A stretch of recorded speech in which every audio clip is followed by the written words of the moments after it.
Really appreciate you jumping on, David. Really appreciate your time. For founders who may not know your firm yet, could you give us a quick overview of Right Side Capital, what you guys focus on, the type of companies you back, and the stage and check size you typically invest at? Yeah, I'm happy to do that. Thanks for having me on. So Right Side Capital, we look and feel quite differently than most traditional professional investment funds. And the way we describe ourselves is we consider ourselves to be a pre-VC stage investment firm. And one of the unique things about us is that we use this, quantitative data-driven selection process to choose our companies. So let me sort of dive down a level deeper and sort of describe what I mean by those. So for pre-VC stage, when most people hear that, the first thing they think of is that, oh, we must invest earlier than most of the early stage venture universe. And that's not actually true. We're not pre-VC from a company stage perspective. Like almost everything we're investing in already has a live product and is generating revenue out in the marketplace. What's unique about us is that we invest in smaller round sizes than professional investors traditionally will invest in the United States. So most of the companies we're investing in, the total round size that we're participating in is anywhere from $150,000 to $500,000. So we're focusing on companies that have gotten a product live. They've done it pretty capital efficiently. Often they've bootstrapped to get there. Sometimes they've raised a little capital from friends and family, or maybe an angel investor. And then we're often the only money in the round. So it's not very common for us to be $200,000 or $300,000 of a $200,000 or $300,000 round. We're also more than happy to have other investors in the round. So if you've got some existing investors or angel investors you're talking with, that's completely fine if they participate too. But that's the unique thing about us, is we focus on these much smaller rounds for more capital efficient tech companies. And then as far as what we typically invest in, most of the companies we invest in are based in US or Canada. So predominantly that market, I'd say it's like 85 to 90%, with the other 10 or 15% being international companies. In today's world, about 80% of what we invest in tends to be a B2B business model of some sort. It's usually a company that has a software AI product that they're selling into, a business or small business or enterprise. And I'd say the other 20% is a mix of everything else. So that's some B2C business models, some marketplaces, the very rare transactional business model. So it's really sort of at any given time we're reflecting back what the sort of cream of the crop of the capital efficient entrepreneurial market is doing. So if you went back to when we started investing in 2012, actually we invested in many more B2C companies, because it was much less expensive to get a B2C product live than B2B product. And then the last thing that's most interesting about us is, instead of coming in and doing a lot of subjective analysis on a company, which was what most investors do, or what I did for years as an angel investor, we're not trying to predict if a specific company is going to succeed or fail, and do all the subjective analysis. And that's a lot of the analysis that can take weeks or months to do when looking at a company. What we do instead is we gather up a bunch of data points about a company, and then we're pretty quick yes or no, usually in about a week, and almost always in less than 2 weeks. And then we just close quickly after then. And between a lot of direct investing, and we've got some small ownership and some startup accelerator organizations, each of our funds has many hundreds of companies in it instead of the typical 15 or 20. And that means that since we've been investing since 2012, we have well over 2,000 portfolio companies. I think it's like 2,200 or 2,300. So that's, sort of the high level detailed overview of what we do. I really appreciate that. And obviously with you guys, you take a much more quantitative and data-driven approach than other kind of investors would take. But I want to kind of get more of your opinion on founders and when they're raising capital. So what do you actually think separates founders who do successfully raise capital from those who struggle to get any investor traction? I know you have your metrics that you look at, but yeah, what do you think personally? Yeah, I mean, there's no magic answer to that, because there's no secret formula that always works or magic profile. But I think in general, founders that are more successful tend to have and it depends who you're going after. If you're going after professional venture investors, you're going to be more successful if you have a business model that addresses a fairly large market. You're going to be more successful if you've got, a significant growth curve.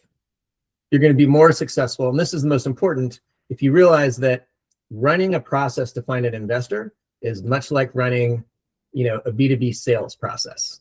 You have to have this pipeline and funnel that you're managing, and it's very much a numbers game. You can't go out and just talk with a handful of investors and hope that you're going to get one of those across the finish line. You have to do a pretty broad reach out, and you have to really try and talk to as many as possible. And it typically takes 4 to 8 months to get a funding round done and closed. And one of the things I always say to founders, and this is just my experience as having been a founder for almost 20 years, back in the day, is that CEO is just another term. It's a nice term for professional fundraiser. If you're in the tech startup world, you're pretty much always fundraising. Even when you've just raised a round and you're moving on and focusing on execution and operations, you still, if you get the chance to talk to an investor that's the right profile for a future round, you should have a quick call with them. You should always be meeting people and talking to people if you can. And I think one of the things that's, slightly unfair, I guess, in some ways, but it's just the way the world works, is also people who are, more confident and outgoing tend to have a little easier time, right? Because it's no different than when you're interviewing for a job. If you interview well, you're more likely to get the job than someone who has your same skills who doesn't interview quite as well. And you can't take the human aspect out of talking with investors ever. Of course. I really appreciate the answer there. And I want to get an understanding then on the kind of basis of when founders are raising, and you mentioned something actually quite key. They actually have to run it like a B2B sales pipeline, essentially, and they have to correctly funnel the investors. I want to ask you personally, what kind of gets your attention? How do founders get your attention? How do they get that first meeting, especially if they kind of pass all your initial tests in terms of the numbers that you're looking at and the metrics you're looking at? What gets your attention and actually? Yeah, I'll answer it for us, and then I'm going to give you the answer for the general venture capital world as a whole, because we're slightly different. So for us, there's 2 or 3 ways to get in front of us. The easiest way is if you go to our website and you click on the Apply Now button. We actually have a whole page that talks about what our target investment profile is, and we try and give you as much information as possible. And if you think you're a good fit, there's a pre-screening form. You can fill out at the bottom. And if you submit that, we actually reply to everybody that submits that. So, you won't fall through the cracks, or you shouldn't. I can't say no one ever does, but we're going to respond back to you. Same thing, if you email me, I'm generally replying back. And, that's most productive if you're emailing me a deck that's got some of the, information, so I can understand what your business model is, what your revenue is, what your growth is. And if I think it's worth talking, I'm actually referring you to our website, fill out the form, say you spoke with me, and we're going to start engaging. And so, I get reach outs on LinkedIn and email people, as do all my other people in our firm, a lot of people just filling out our form randomly, and we respond to all of that, or try to. Definitely email and website, we almost always respond. I think now when you get to the larger investor universe, I don't think that's the case. Like everyone's investors' email boxes are so crowded, as everyone's email inboxes these days. The best way to get in touch with a VC is typically some sort of warm intro. If you can find someone that knows someone and get the intro, you're going to get a higher response rate. It doesn't mean you can't get responses by doing cold outreach as well. My recommendation, if you're doing cold outreach, is the shorter and more succinct you are, the better. If you send a 6-paragraph email to somebody, the chance of them reading it is very slim.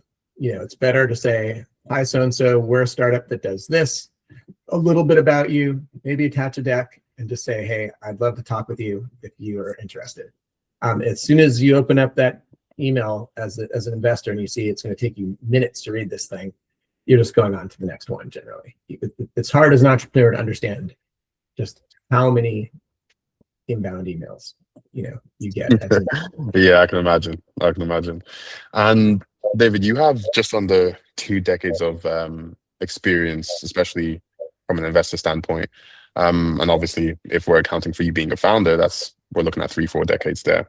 Now, I wanted to ask you, because you're on the forefront of everything, what kind of major shifts are you seeing in venture capital right now that founders should understand? Yeah, I mean, very prescient question in today's world. So just massive, massive shifts right now. The biggest change going on today, and I don't even mean today like in the last few years, is today in the last many months, is you have a lot of the investor world, whether this is public company investors or private equity firms or venture capital firms. I think as a universe of, the investor world and tech companies is not sure what's safe to invest in or not anymore. And that's because there's both excitement and fear about all the productivity increases being caused by AI. And so investors are uncertain, if I invest in this company, is this company going to be out of business in 1 or 2 or 3 years because of just some new features and functionality that comes out of a foundational model and suddenly can do the same thing this product does, or can customers build it? And so I think you have to have an answer to that as a company. It's no longer the case that you can just be sort of an endpoint solution where you're just solving one small workflow within a company that might be incredibly valuable. You could build companies that were worth hundreds of millions of dollars off of that just not too long ago. And in today's world, it usually needs to be a little more than that. And so I think there's a big push towards, agentic uses of AI. And these are, what does that mean? These are using agentic AI in your product, using functionality that's not just, a workflow that a person can do, but making everything that a person can do, or workflows that flow across multiple people in today's world that AI can do without a problem. And I think one thing that I've been thinking about, we've been talking about a bit recently internally, is for companies that have live customers and revenue. It used to be the case that your big value was this revenue stream that you had and this product that you built. That would take someone else a while to replicate that and do that. But in today, I'd say now almost anyone's product can be rebuilt from scratch in a relatively short period of time by a very small number of people, if they are good coders that use AI correctly, and maybe they can build it up AI first in an agentic way that does more than what your product does. But the value you have is that you have customers and you can talk with them and find out what are the other problems they have outside of your product. What are some of the things you can do that are just way beyond what you're doing right now in your product if you start implementing some agentic technologies and workflows in your product. And those customers might help you build it and define it. And they'll trial those from you much more than they would a cold call coming in. Anyway, I veered off course a little bit, but it's just, No, I like it. you can't emphasize how much all of this is top of mind for investors. And if I give an example, like what we've seen, because we have, one of the things we do for all the companies that we invest in, we help them raise next rounds of funding. We've got an investor network of over 1,400 investors that goes everywhere from pre-seed VC to late stage private equity. So we always have a pretty good pulse on what investors are looking at. And one of the things that I find to be most interesting is if you look at sort of the late 2010s, say like 2019 to 2025, there are certain business models that just fell out of favor and investors didn't like looking at anymore. I would say really post, the 2022 valuation crash in the tech world. And that was, business models that used hardware. It's just so much more capital and so many things go wrong to get live. You're always at a disadvantage if you are a hardware startup relative to software.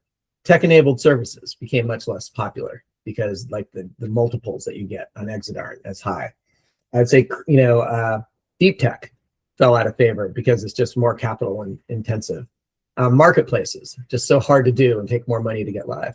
But what's interesting is just in the last few months, we've seen all of those business models that I just said were out of favor suddenly be massively in favor again, because every one of those is pretty AI proof.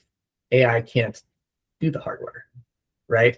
The tech-enabled services leverages AI to deliver some end service that the AI can't deliver, right? deep tech isn't supposed to have revenue for a little while anyway. So you're sort of safe, and marketplaces are just incredibly hard to build. And the value is that platform and marketplace and transactions on both sides, and AI can't replicate that. So that's just sort of giving you an example, I think, of the anxiety and sea change changes that are happening in the investor world right now. It's crazy interesting to be part of. Yeah, and honestly, you've encapsulated a lot of what I'll be kind of reiterating to founders, especially with the kind of post-22 reaction to investors and kind of sentiment in the market. But you put that beautifully. Really appreciate that. Now, founders come onto your page, they've applied, they've gotten past your data-driven selection process, and you guys have made a quick kind of turnaround decision. Obviously, for you guys to actually confirm this is a startup you'll invest in, what do you need to see in the due diligence phase of things for you actually to move forward? Obviously, they've passed your selection process and your criteria, but obviously, so generally, the way we do it is we engage with the company. We're gathering up certain amounts of information with them, having some conversations, and then we're making an investment offer at terms. And if us and the startup agree on that, we go into the diligence process. It's largely now we're validating everything that's been represented. So hey, if you've said we're a company and we've got 24K MRR and here's our product and all this, it might be all right. Show me signed customer contracts. Show me bank statements and Stripe accounts that shows that money flowing through. Maybe we want to talk to a customer or two. A product demo. It's things that are just basically validating the data that we're using to make our decision. We just can't take the company's word for it that's true. We need to see that and have that proven out ourselves. So it's really as simple as that. And that's why diligence can take anywhere from just a couple days to a few weeks. And it's generally how long it takes depends most largely on how quickly the company is able to get us everything we're looking for. Yeah. And on that note, then a little bit of a follow-up question. What are the kind of most common things that you see that either kind of slows down or even kills deals at the due diligence phase? Yeah, so I would say there's a handful of things that kills it. One is it's not uncommon for founders, and some of this is intentional on founders' part, some's unintentional and just sort of misstep. So one of them is, it's not uncommon for a founder to be caught off guard by our speed or something. And we asked them, all right, what's your revenue? And so we've got 18K MRR. It's great. All right, give us a list of customers live, how much MRR is with each customer, and show me contracts. And then the founder might say, oh, well, actually, I'm sorry, when I said 18K, we don't actually have 18K live right now. We've got 10K live, but I've got 8K in our pipeline, and I'm certain that's closing in the next 6 weeks. And then we have to have a discussion and say, all right, well, in that case, we consider that 10K MRR, not 18. And sometimes that turns us to a no. Sometimes that makes us reassess what valuation we're doing something at. I think another thing, and this is a very common one, is founders misunderstanding the difference between cash accounting and accrual. So, let's stick with that 18K number again per month. If last month you had one sale and you sold a customer a $1,500 a month product and they paid a year subscription in advance, you got an $18,000 in cash collections. And if you're doing cash accounting, technically that's $18,000 in revenue. But any investor just looks at the world from an accrual perspective. So your actual revenue is your MRR in that month, and whether your customer is paying you $1,500 a month or 12 months in advance, that's still $1,500 of revenue.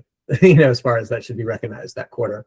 I'd say that's a very common thing, and that's generally just founders not understanding sort of how it works. And so we'll say, hey, what was your revenue last month? And the founder will say 20,000, and then we look at it and it's all right. We really think you had 5K MRR. He just had collected some annual contracts in advance, and then we educate them on what it is.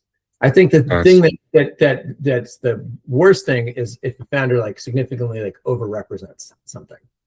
And I think that's the biggest no-no with investors. If you're saying or representing something and then we're digging in and finding out it wasn't true, and we feel like you knew it wasn't true when you said it, that makes it such that we pretty much can't trust anything else that we've heard from you.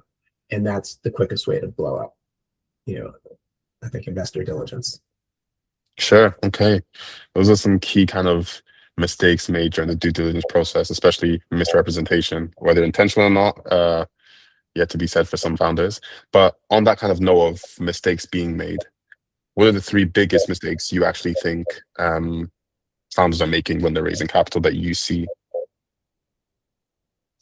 Yeah, I mean, I think that's a different thing. That's just a general different question. And I think it's not happening as much now just because AI has made product creation and everything about internal operations so much more capital efficient. But I think if you go back just a couple years and beyond, I think the biggest mistake that founders make is they raise too much money too soon when they're not ready as a company yet. Because once you ratchet up your burn, it's really hard to ratchet back down.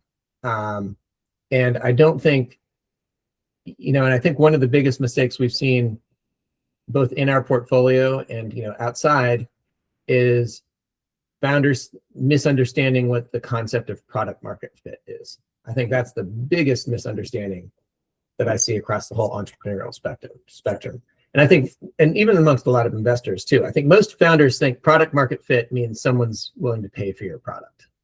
And that's not what product market fit actually is. Product market fit is you've created a product that solves a need or a problem in the market that's so strong, it almost feels like the market's pulling your product away from you, and it's selling itself. And I think most startups and companies never get there. You can build a company that has millions of ARR and never actually get true product market fit. And I think that what happens is because founders sort of make this mistake, it's really common to see companies, they start to sell, they get a few customers, and then they think, all right, we want to scale this. And next thing you do, you go out and you hire 2 or 3 sales reps.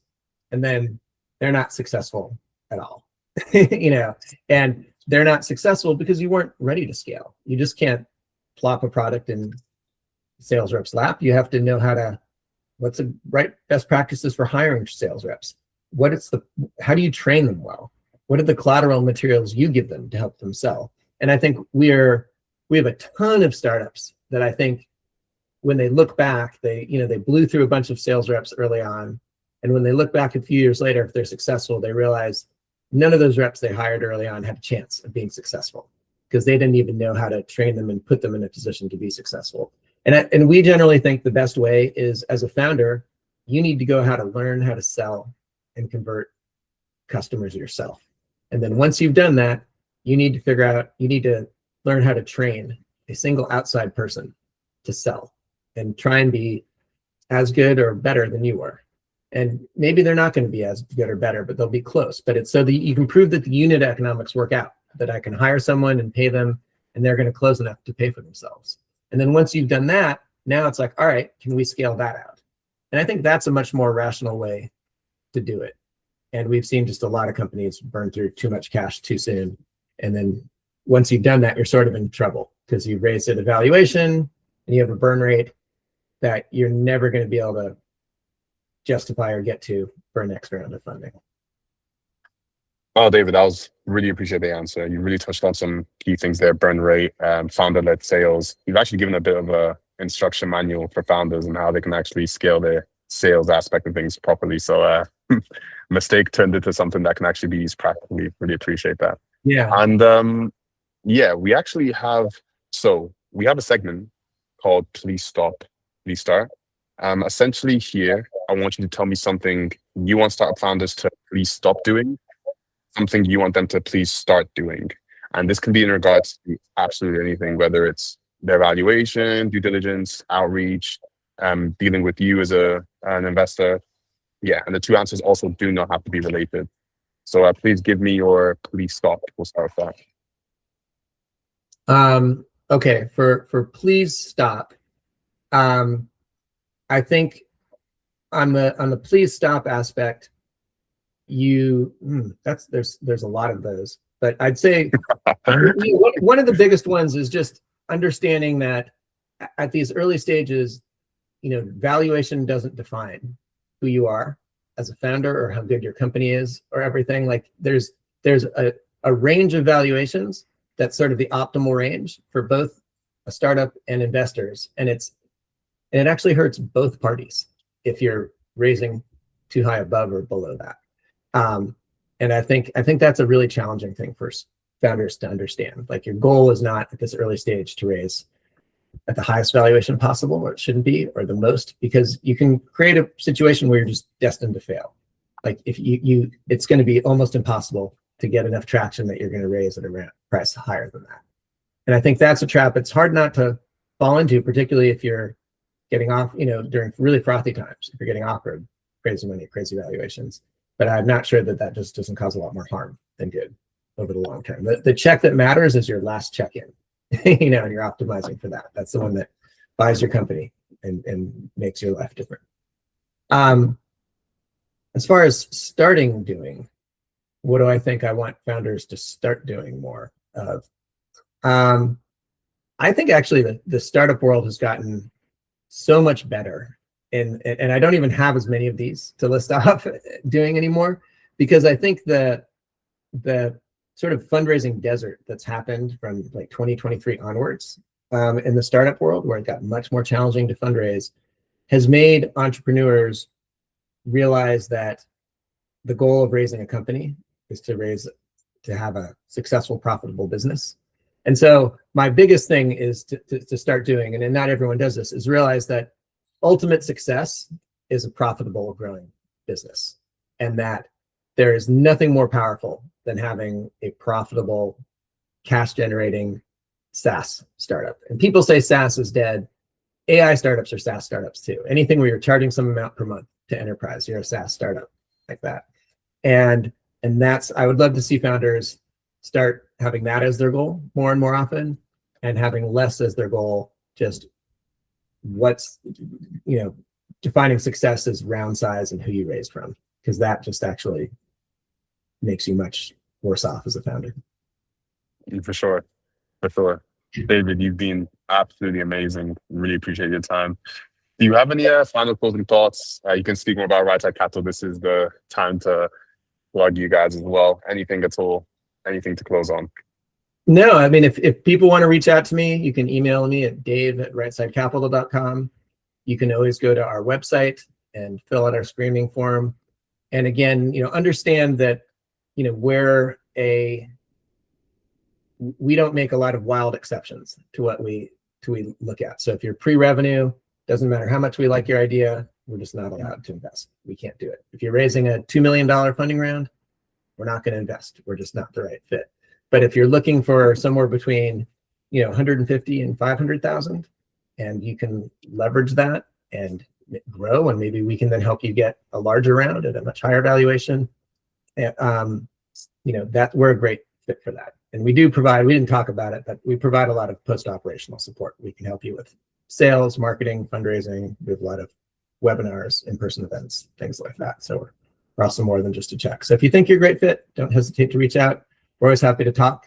And if we're not a fit, that's okay too. Thanks again, David. You've been great.